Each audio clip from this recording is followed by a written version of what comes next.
the top line of page Kuf Nun Dalet. Can you imagine? You actually turn the page. Yeah. I was very sad because I wasn't there yesterday for returning the page. Oh, we were looking into infinity and we turned the page.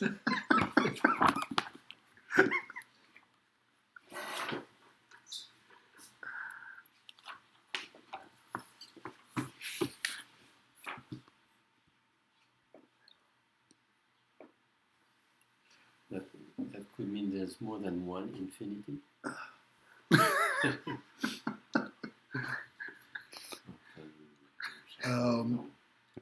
When?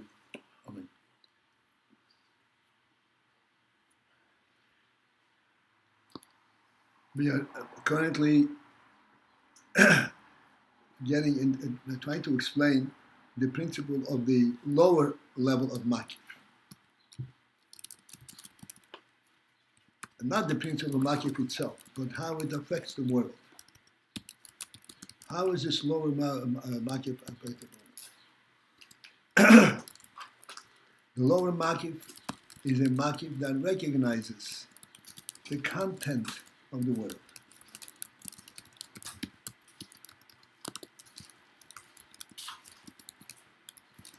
That's why the Rebbe says that this lower makif is what goes into the category of machshava. Machshava hagduma diyak. Two, it is Adam Kadmon. It is the beginning, the very beginning of Adam. But it's machshava. Machshava, as we already discussed, machshava, not to be confused with seichel. Machshava is a functional koyach.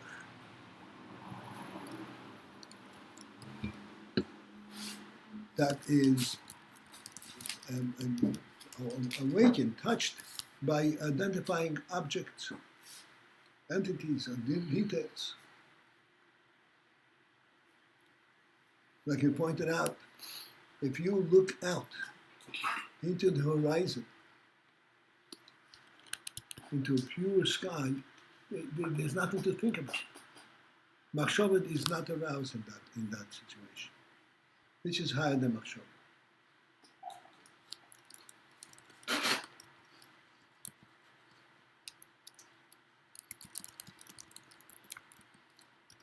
The makif that we're talking about, the lower makif, is a machshava type of makif. Although this is geduma, the original level of thought, Adam Kadmon. This Adam Kadmon, as Rebbe explained, in that stage, he is b'chinas kiruv lelakus. We explained the expression b'chinas kiruv. B'chinas kiruv is not just a spatial approximation. He is close to it. His whole mitzias, his entity is b'chinas. He represents the element of being close to Elokus.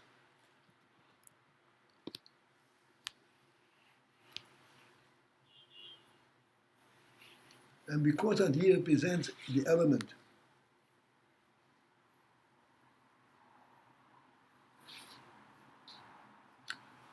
of being close to Elokus, therefore everything that is contained therein, everything that is recognized therein, is bottle b'mitzius. This bittul b'mitzius we discussed a little bit, and really it is a very profound and very elusive concept. Because the principle, as we explained, bottle b'mitzius does not mean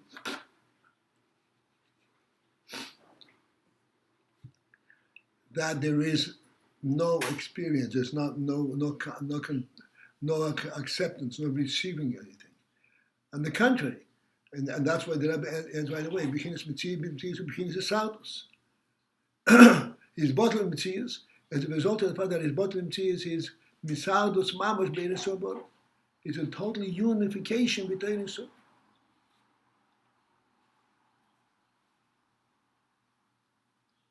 There is no limit how much we can discuss in these few words.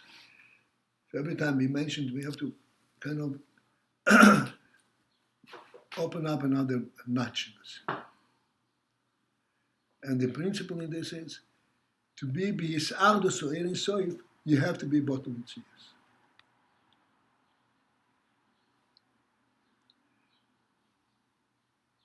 Because you cannot comprehend, grasp Ein Sof with your own qualities, with your own functions. How are you Yisardus with Ein Sof?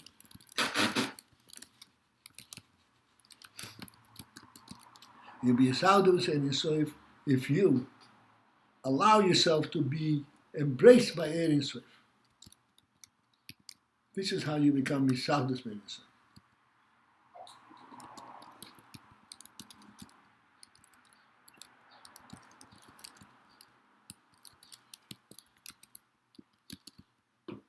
It alerts again this experience that we have when you look out into the horizon and we look into, so to speak, unobstructed view. We look into the reality itself. It ends when it ends.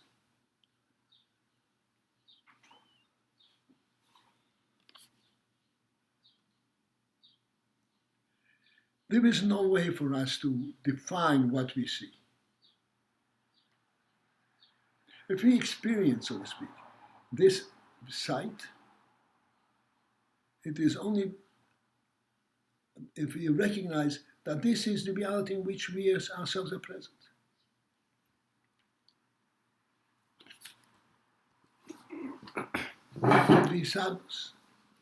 It is not something that we can observe like we normally observe something, and we can walk away from it. We observe our own reality.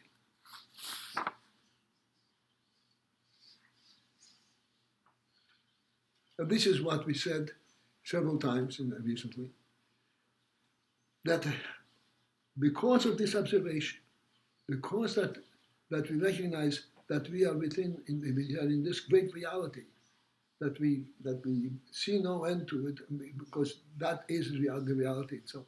This is why things on our table are real to us.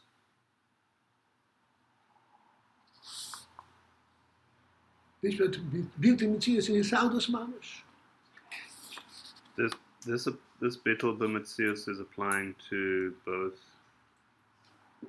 Makifim, or once you have Machshava, there's not. No, we are right now we're talking about the lower Mach, the Machshava. By the lower Machshava, even though there's Machshava, at the same time it's Betel B'Metzius. That's right.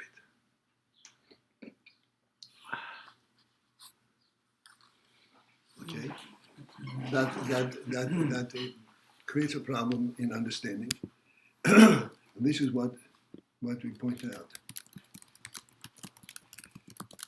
You look out into the horizon, you see, and you see as far as I can see. But you don't see something that you can grasp and take with you. You see it only if you allow yourself to be part of it.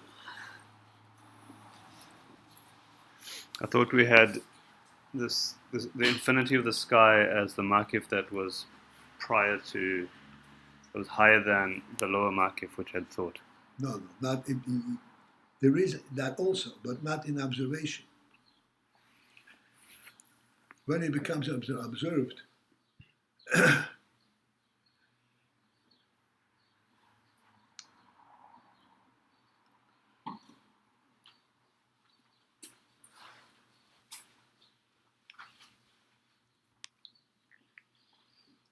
we'll come back to this.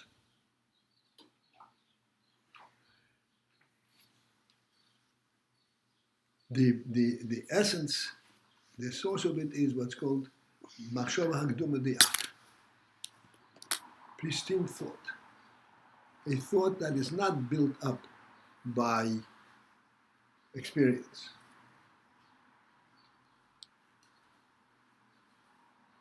That machshava akduma is the beginning kiruv to Ein Sof.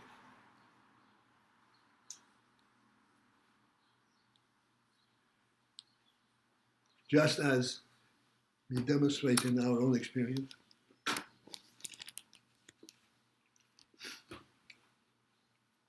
that we can accept, we can recognize the reality of what we see because of the fact that there is that all-encompassing sight. Machshava akduma.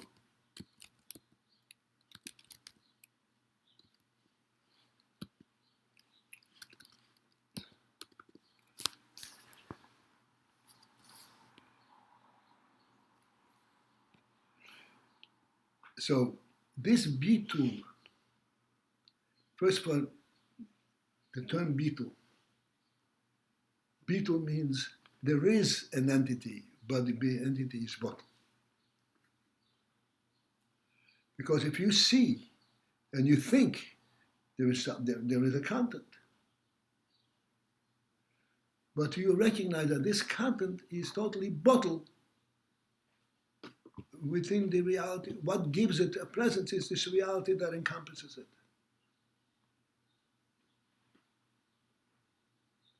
And this is why the next step after that is beginning Yisautos. Yisautos means that it's completely one with the Ein Sof, with the Ein Sof. It is not discernible, it is not separable. You not take it away with you. It is there while it is one in the Ein Sof. This is the way it is machshava akduma diyak. Now at the end of the top line of Kuf Nun Dalet, K'moi kein be'emes kol ha'elomus. This is the point. K'moi kein. So likewise, because that all the worlds are rooted in this machshava akduma, in this pristine thought of Ak,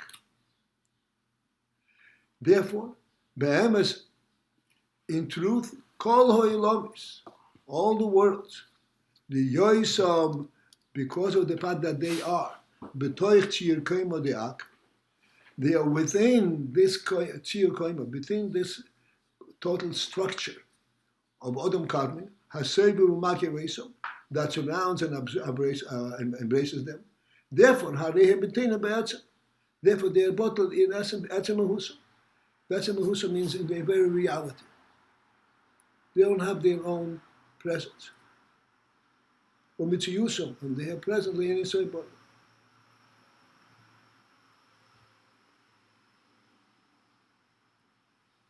In our moshel, this is interesting that this is within the human experience. If he, so to speak, relates to his own experience. We said that the reason we could see Mitzvahs of a cup is because we saw how this whole Mitzvahs is one with the infinite view. This is what gives the Mitzvah the presence of an entity in the world.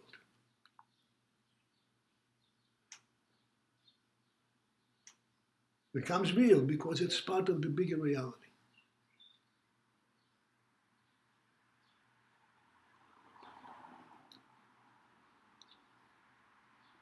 I want to ask a very simple question. We are walking on our earth, and this is miraculous that the earth is so made that you can walk and walk here ad infinitum. You can walk the earth indefinitely. It is true due to its circular structure, but the fact is that we don't see the end of the world. We just walk indefinitely. Let us imagine for a moment if in fact there was a drop down the end of the earth. There is the end of the earth. You were standing miles and miles and miles away from that end. But nonetheless, you know that there is an end. What would be your experience from the place where you're standing miles away from the end. It will be similar to your experience now, where you stand in the middle of the earth.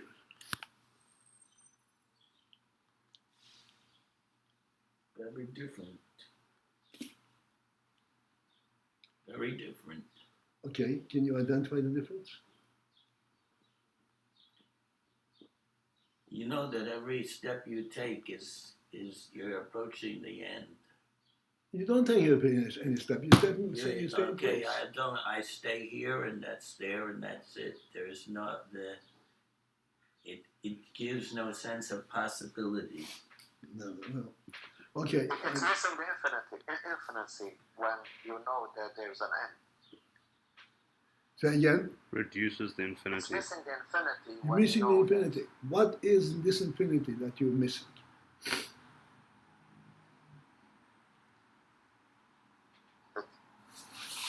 that as of now there's no end, and if we know there's an end, because then it's... So what are you missing? You're still there. You're still sitting there, standing there. What are you missing? You're longing for infinity. Why? Why do you need infinity? Your cup of coffee or you is there. What's the difference? You have a sense of infinity, so you're demanding All to right. see it. All right. Because then the it's not it doesn't have that reality of infinity when it's not surrounded by an infinity then. Right. We can go in circles. The truth is that there is no way for us to identify it.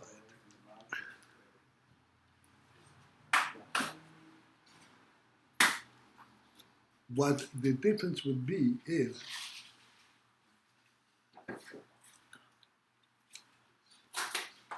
just as this cup, I put it down here, even though it stands here at this table. But the security with which I'm putting it down is not because the table is solid, but because the whole reality of the world and the reality of this room is coming there to support this cup.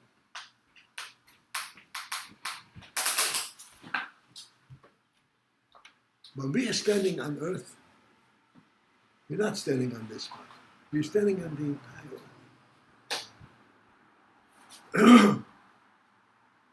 And we are standing within, so to speak, an infinite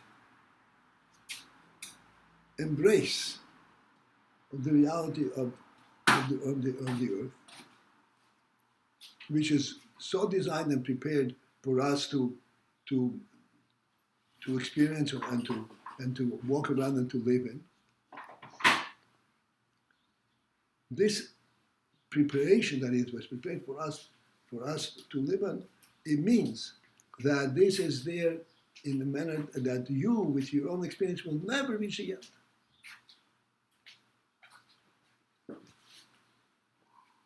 Because as we discussed the other day, a human being cannot live in a finite entity environment.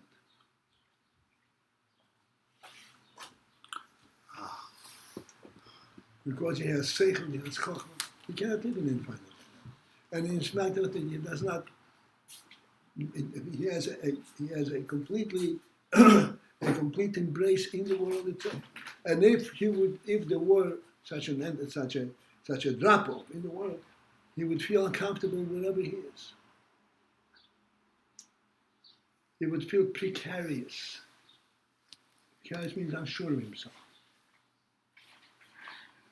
Let me explain what that means. This is like saying he doesn't have life in a body. One second. Let me explain what that means, precarious. The difference is whether you are holding on to something or that is holding you.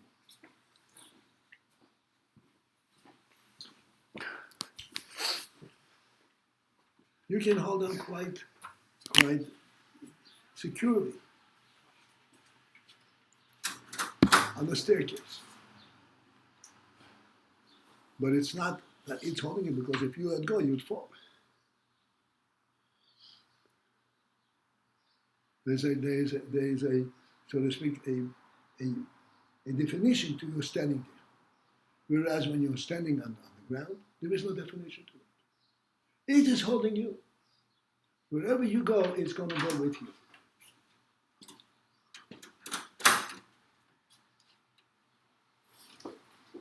We cannot step out of it.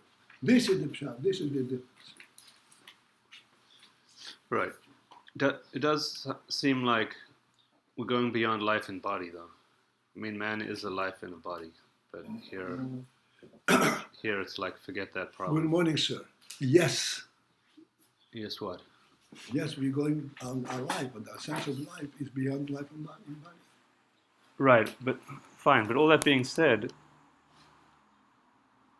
the neshama is sent on a mission into the body. So, are we saying the body element is kind of illusionary or irrelevant, or what are we saying? If I understand, the way a human being is designed is to be the head above the clouds, so to speak, to reach higher, to reach to the Or Ein Sof Baruch Hu.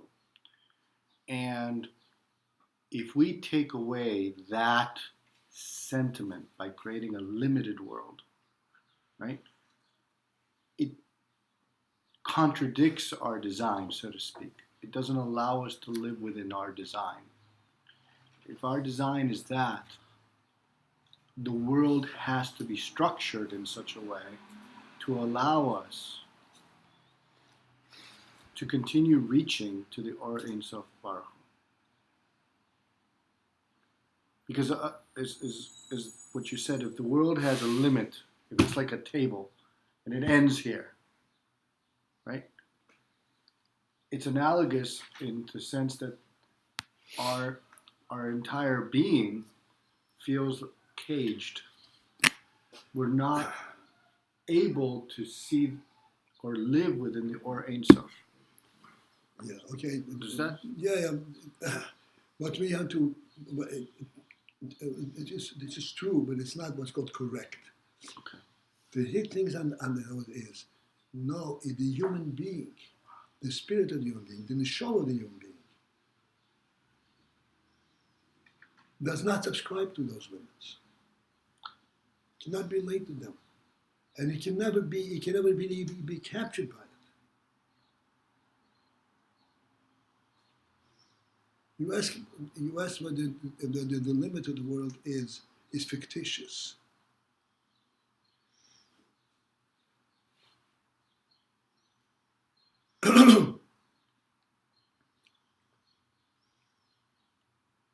So I asked this question many times.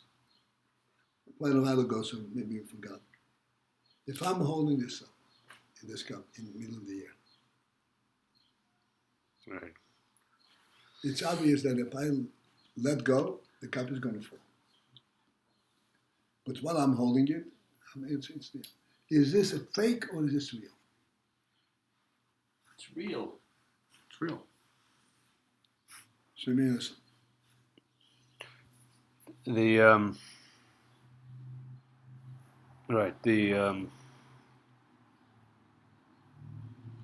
is it real? It has to be held up all the time. Is the cup in mid-air or is not in mid-air?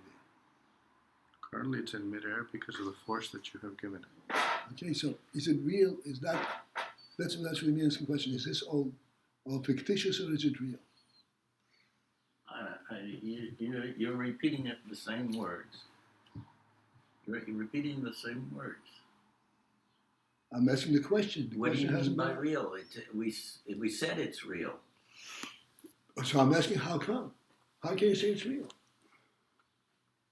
It's got a temporal reality. What? It's a temporal reality. It's a situation that's real, but it doesn't have an ultimate reality. Okay, so it's not real. Like Tanya this past week. So it's not real. Yeah. What do you mean? What do you mean? This is tantamount to the world having an end. Why is it real? Gracious Bar Lakim. Gracious Bar Lakim. Yeah, this is okay, but this is an example of something that we experience, and but we don't really focus to understand what it is that we experience. I'm asking a very simple question: is the cup mid-air or not? Yep. Is that for real? But it's not. Well, it's not going to fall down. That proves that it's real. That if you let go of it and it falls down, it's a sure sign it's real. How is it real? Because it falls down without you holding it up. So That's right, if so- it falls down, there has to be something real about Maybe it. it's a What's real fabrication. about it? Is it in mid-air or is it not in mid-air? Are you saying the fact that the cup is in mid-air, is that the reality of the cup? Yeah, well, that's real. That's what Sweeney says. The limited world is that of fictitious. It's an alteration. It's a fabrication. It's not a fabrication. Altered Don't from get what? angry. Don't get angry. It's Take a it easy. change. Be cool. Yeah, you so take it easy. Have a Take it cracker. easy. Hold on a second. Don't take offense. An alteration is not a Okay, fabrication. but let's talk amicably here. We're discussing something. Nobody not take offense. What is it? The reason we're going in circles is because we observe two things, and they're both true. Yeah. And we don't nullify either And one. we can pin down. What is it that are missing that allows us to pin it down and to understand what we're looking at, which would include the entire phenomenon. It is a material, it's not a material. Okay, so I'm confused, and I'm with you. We're saying that the cup is real. Called mid-air. It's in midair because you're holding it up. It doesn't make it any That's less what I'm real. asking, is that real? You could say it's not real because it's temporary, or you could say it's real because it's happening now. Is So, that so real to or the not? world, it's being maintained in existence. Temporary is real too. Why- But it's temporal. How much I'm reality? here today and gone tomorrow. See, That's real. fashion. Bye bye. Ciao, bambino.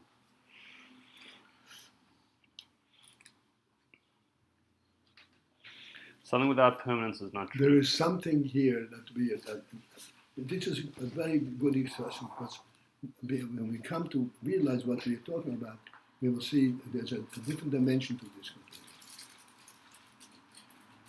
The world is real, not because of what we see, not because I see it, it's real, but because it's a creation. And the creator is behind it, is holding it up. It is not what I see that makes it real, but it's the fact that there is a creator that holding it up. The creator has no limit. As little, as small and insignificant the world is, it represents the creator's interest in it rather than the world itself. And this is why we can, so to speak, operate in the world with full comfort because it's real.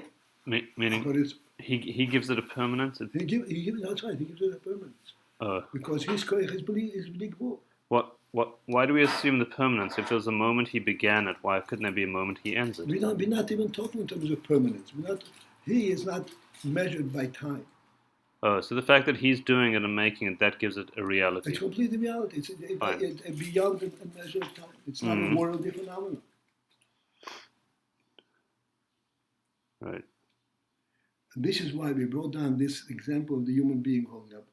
Human holding up it's not only something holding up, but the human being holding up, there is something that's holding us up. It's not the precarity, it's something that's holding it up intentionally. And has a reason why he's holding it. And he's committed to holding it. Well, it does have a precariousness that the world does not have. A human being is whimsical, and theoretically Hashem has got a bigger project in mind here.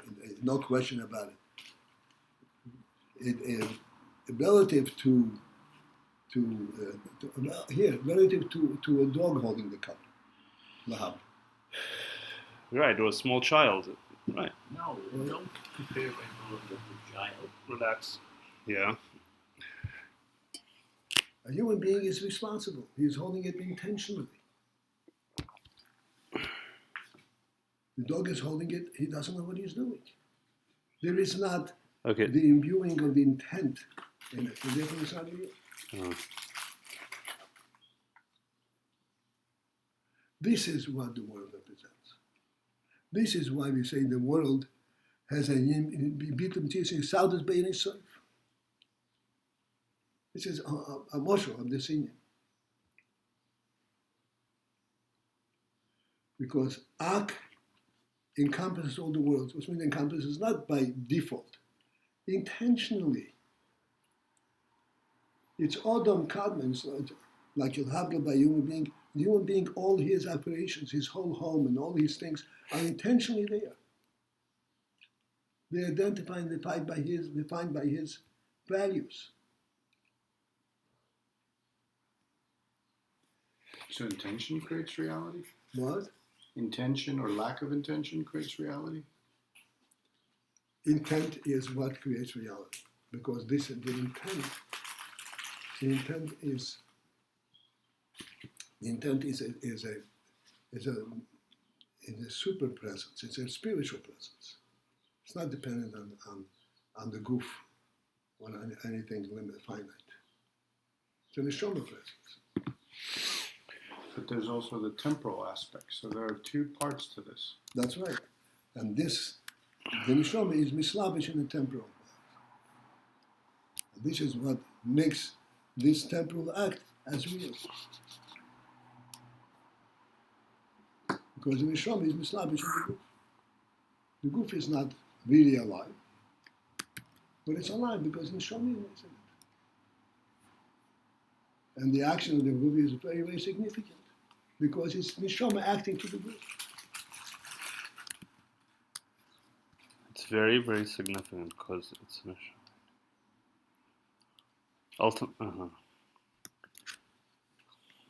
So this cup, so this cup, I'm looking at it, I'm not holding it, and you're not touching it.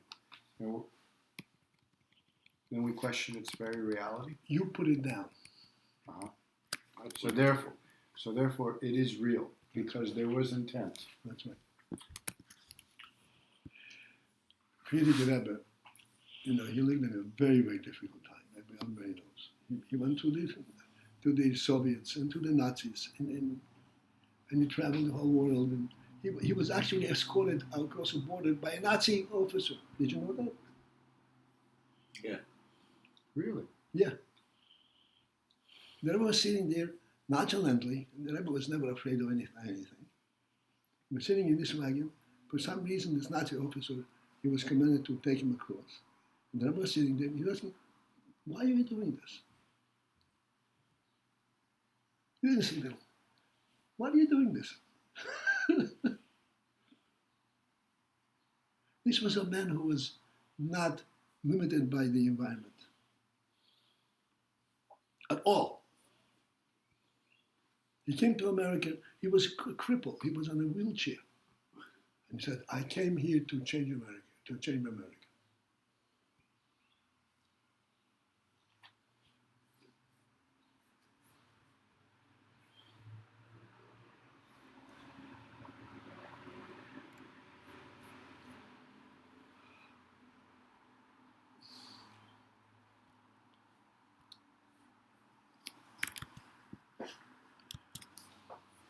Yes, indeed.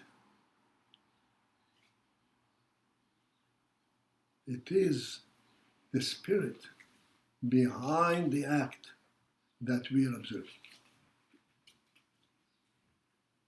And this is the difference between what's called Maisa Kuf Be'alma. Maisa Kuf means a monkey act. Monkeying around. Or a human being, a human act.